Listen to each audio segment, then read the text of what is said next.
Komenti I fjalëve të urta.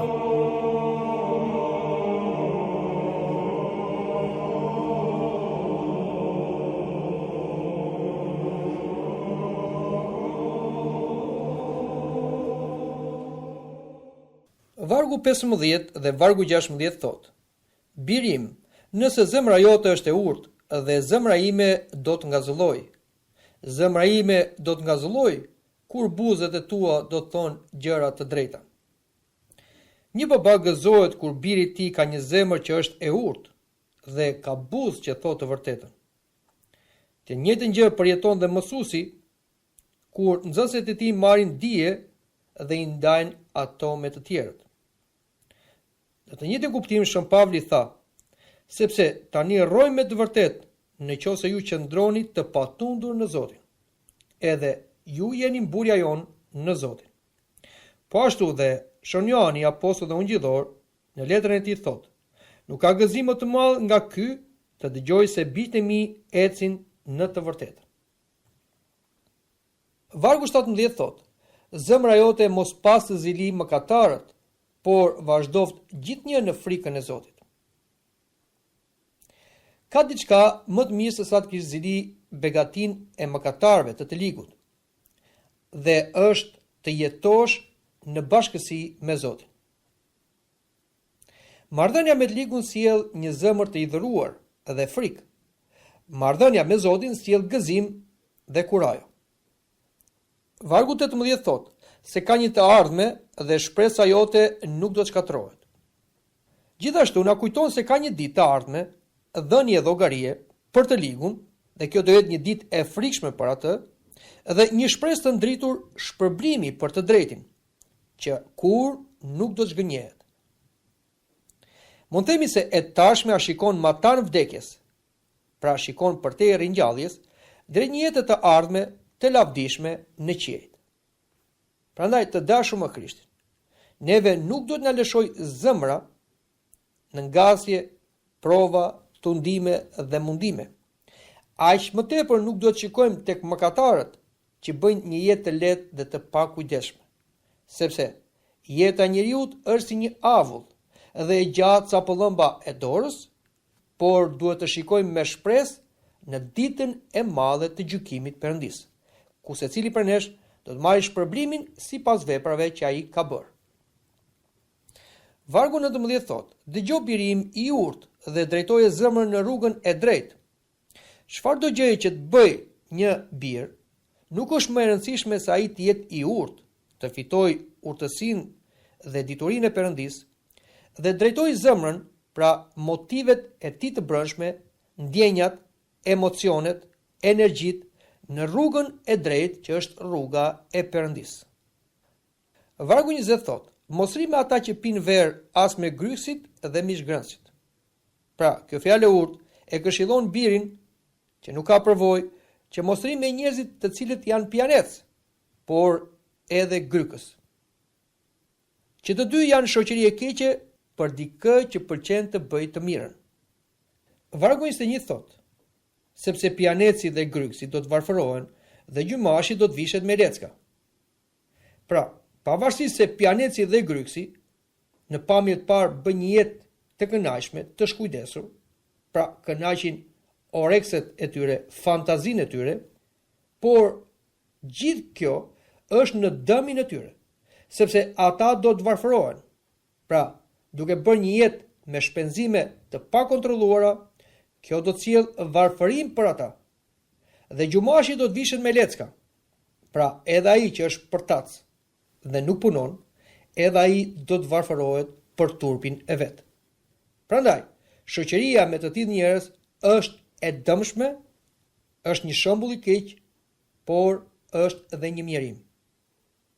Vargu 22 thotë: dëgjoj atin tënd që të ka pjell dhe mos e përçmo nënën tënde kur të jetë plak. Të rinj duhet marrin këshilla nga etrit e tyre dhe mos sillen me nënat e tyre me përçmim. Fatkeqësisht ndodh që të rinjt nuk I dëgjojnë prindit dhe e përçmojnë nënën, pra urtësinë dhe diturinë e tyre, duke menduar se ata kanë më përvojë dhe dinë më shumë. Mund themi se ka një konflikt brezash, por kjo nuk duhet të jetë te një bir I urtë, I cili duhet i dëgjoj prindërit e tij, që mund të jenë dhe të moshuar, sepse ata kanë përvojën e jetës. Dhe kjo është një shkollë e madhe. Ndryshe është ti mësosh gjërat në teori dhe ndryshe ti praktikosh në jetë. Kështu që prindit, me qenë kanë një jetë më të gjatë se fëmijët, kanë një përvojë më të madhe dhe ata flasin të vërtetën me dashuri. Prandaj dhe duhen të dëgjohen. Dhe mund të themi se duhet të përfitojmë sa më tepër që të jetë e mundur nga përvoja e tyre. Vargu 23 thotë: "Bli të vërtetën dhe mos e shit. Fito dituri, njohuri dhe gjykim." Ne duhet jemi të gatshëm të japim një çmim të madh për të vërtetën. Por të mos jemi të gatshëm ta shesim atë pa asnjë arsye. Pra këtu bëhet fjalë që neve duhet të investojmë për të mësuar të vërtetën e Perëndis. Por nuk duhet kursem asgjë për t'i pasur. Pra të vërtetën, diturinë, njohurinë dhe gjykimin, por të mos i dorëzojmë kurrë për asnjë në këtë botë. Vargu 24 thotë: "Babai i të drejtit do të gëzohet shumë, kush ka lindur një të urtë do të ndjejë gëzim." Mund themi se gëzimi i vërtet i një babai nuk janë dhuratat që mund i bëjë fëmia atij. Por gëzimi i vërtet i një babai është kur djali i tij është i urtë, pra bën atë çfarë është e mirë në jetë. Vargu 25 thotë: "Le të gëzohet ytat dhe nëna jote, dhe le të gëzohet ajo që të ka lidhur." Përveç gëzimit që ndjen një atë për djalin e tij të urtë, po ashtu dhe gëzohet edhe nëna e tij. Pra, të dy prindër, atë dhe nën, gëzohen që biri i tyre është i urtë. Por kur flasim këtu për urtësi, mos të keq kuptohemi duke e ngatruar urtësinë me mençurinë e kësaj bote ose me diturinë e kësaj bote. Por kur flitet për urtësinë në shkrimin e shenjtë, flitet për urtësinë e Perëndis. Prandaj, ata prindër të cilët kanë investuar tek fëmijët për t'i shkolluar, në qoftë se ata kanë dështuar për ta mësuar fëmijën e tyre me mësimin e Zotit, me urtësinë e Zotit, që e marrim në kishën e shenjtë, atëre ata kanë dështuar dhe kur nuk do kenë gëzim, por do kenë hidhërim, pavarësisht se kanë investuar shumë tek fëmijët e tyre. Vargu 26 thotë: "Biri im, më jep zemrën tënde dhe sytë e tu gjeqin gëzim në rrugët e mia." Marrëdhënia atë-bie nuk është një marrëdhënie thjesht juridike, interesash, por është një marrëdhënie dashurie me zemër të hapur. Ati kërkon nga biri zemrën, të gjithë motivet e fsheta, ndjenjat dhe emocionet. Këtë kërkon dhe Perëndia nga ne. Ai nuk kërkon thjesht një marrëdhënie me buzë, pra një lutje me buzë, por një dashuri me zemër të hapur. Prandaj dhe Zoti Krisht thotë: "Ky popull më nderon me buzë dhe me zemër më i larg." Në qoftë se neve nuk e hapim zemrën tek Perëndia, dhe aq më tepër kur flasim për zemrën tonë që është të plot mëkate, neve kemi një rrezik shumë të madh.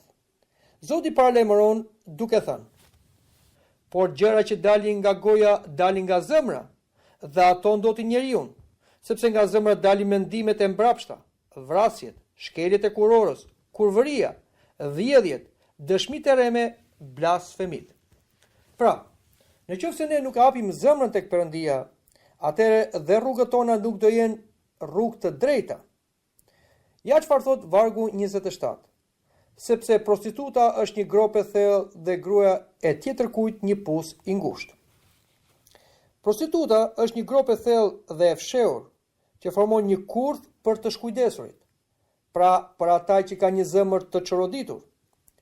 Kurse gruaja e tjetër kujt një pus i ngushtë, një pus i ngushtë që mund të biesh lehtë, por është e vështirë për dalë.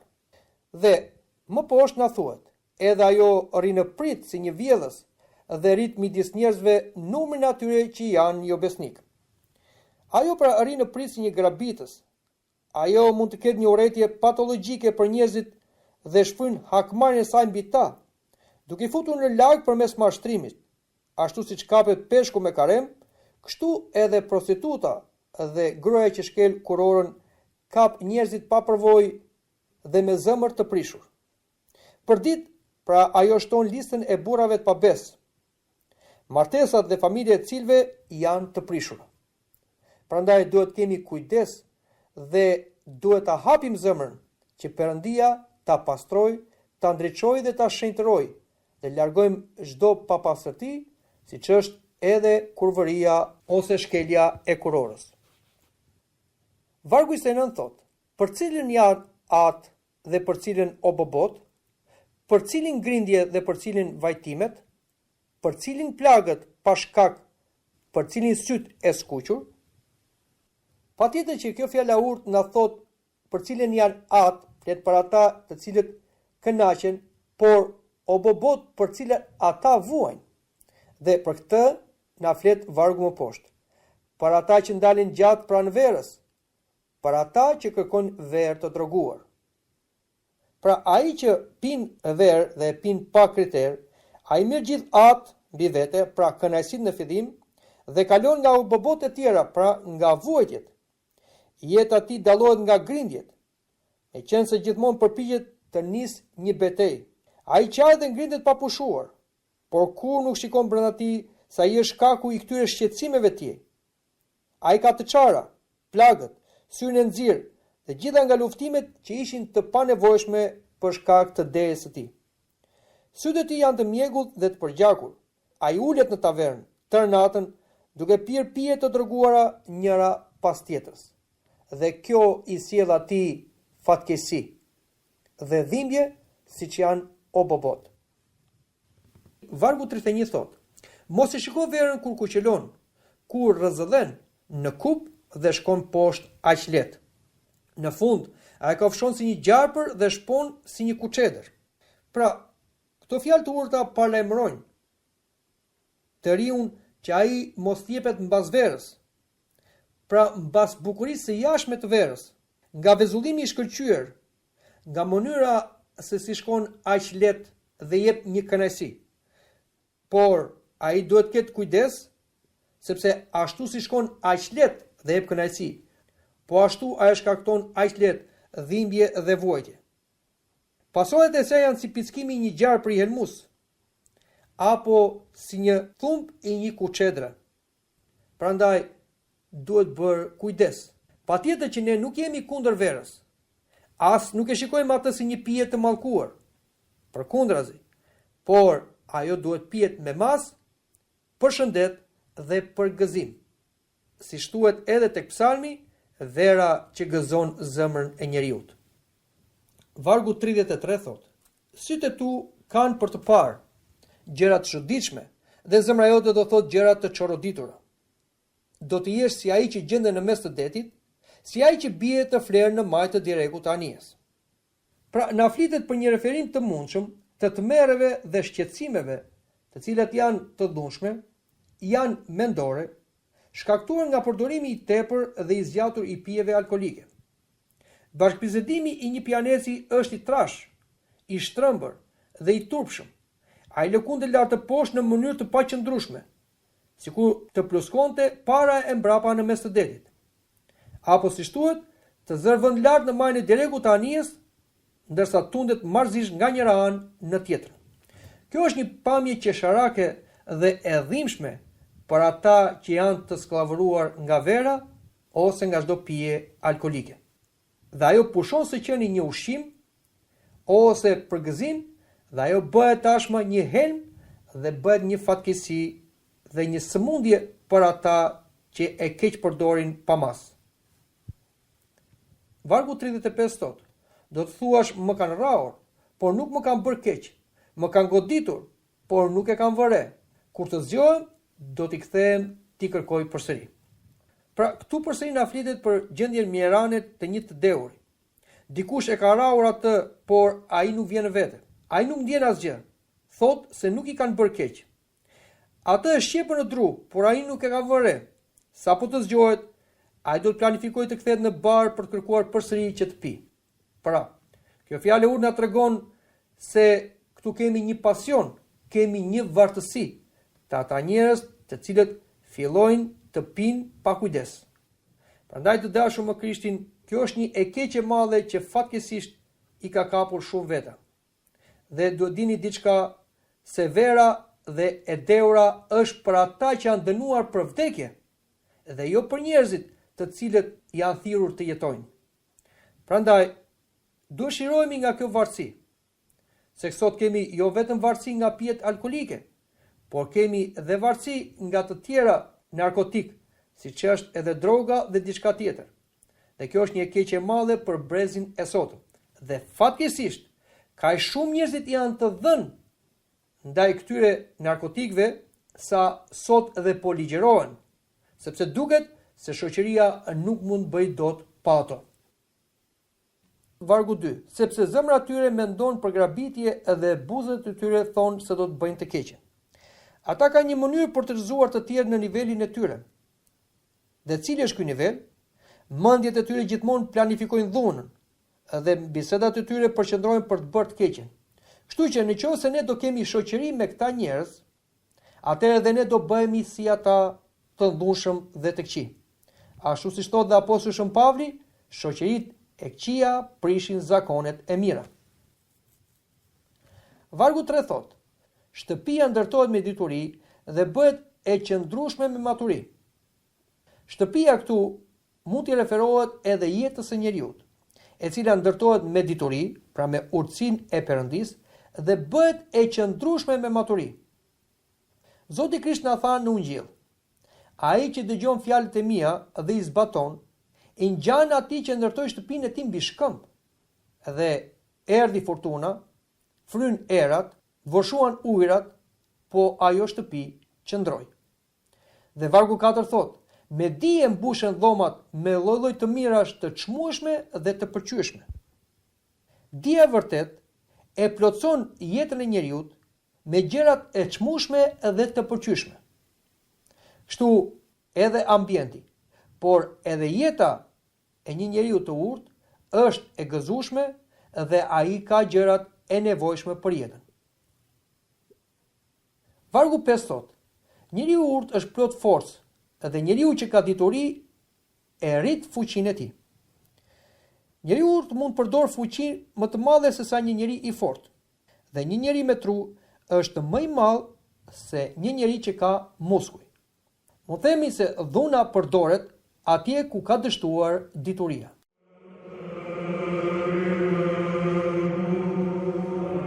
Dëgjuat komentin e fjalëve të urtë.